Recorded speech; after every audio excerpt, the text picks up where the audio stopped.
ए सुनबाई लवकर उठ, माझी पोरगी येणार आहे. आताच तिचा फोन आला होता, आई मी येऊ लागले, चांगलं काहीतरी चमचमीत बनव बरं खायला, लवकर उठ. बाई कधी येईल माझी पोरगी, किती दिवसाची वाट बघते. ये ना बाई लवकर, सगळी तयारी करून ठेवली, लवकर ये. ऐक ना सुनबाई, मला इतका आनंद झाला बघ ना, मला इथं असं धडधड होतंय, मला आनंदच गगनात मावत नाहीये. खरंच माझी पोरगी येणार आहे, मला लई भारी वाटते, माझी लेक मला भेटायला येणार आहे म्हणून. ए सुनबाई लवकर पाणी आ, माझी मुलगी आली, लवकर ये पाणी घेऊन. बाई माझं लेकरू दमला संग, लवकर ये पाणी घेऊन. काय झालं ग? अगं या खुर्चीवर बस ना.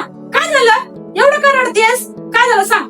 अगं तुझ्या गरीबच घराने दिलं म्हणून काय आमच्या खुर्चीवर बसायचं नाही काय? खाली नको बसू, उठ आणि खुर्चीवर बस.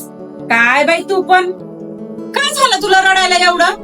अगं तेव्हाचा काळ नव्हता बाई आपल्याला धुमधडाक्यात लग्न करायचा. एवढं काय झालं? अगं तुझा बाप शेती विकत होता, पण दादाला काय राहिलं असतं म्हणून मी तेव्हा शेती नाही विकून दिली. एवढं काय रडतेस? आता आहे ना आपलं घर किती चांगलं, मी तुला देईन ना थोडंफार काहीतरी, रडू नकोस. चल का बाई, माझ्या लेकीला जेवायला आण बरं थोडस 2-3 घास. अगं बाई तू येणार होती म्हणून तुला मी ड्रेस घेऊन ठेवले, साड्या घेऊन ठेवले. पहिली परिस्थिती नव्हती बाई आपली, आता पुढे चांगलं झालंय.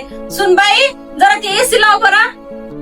अगं काय बाई तू नुसतं सारखी ताणे टोमणे देतेस, समजून घे बाई, तेव्हाचा काळ नव्हता का तसा. मला काय वाटतं का माझ्या लेकराला काही नसावं म्हणून?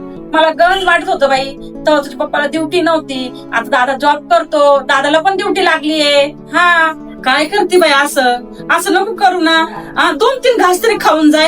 आत्ताच आली लगेच चालली. अगं लेकरांना घेऊन नाही आलीच बाई तू, असं का करू राहिली? थांब, तुला मी तर साडी घेतली होती, ती साडी देते. ए बाई धर ना साडी घे. का बसून बाई, कुठे गेली तायडी? गेली बाई. बाई तिच्यासाठी साडी घेऊन ठेवली. खरंच ना बाई, लेकरू आलं तसंच गेलं. काय झालं काय माहिती एवढं, तिला सारखी रडत होती. खरंच ना बाई, खरंच लेकीत जातीचं लयच अवघड असतं बाई.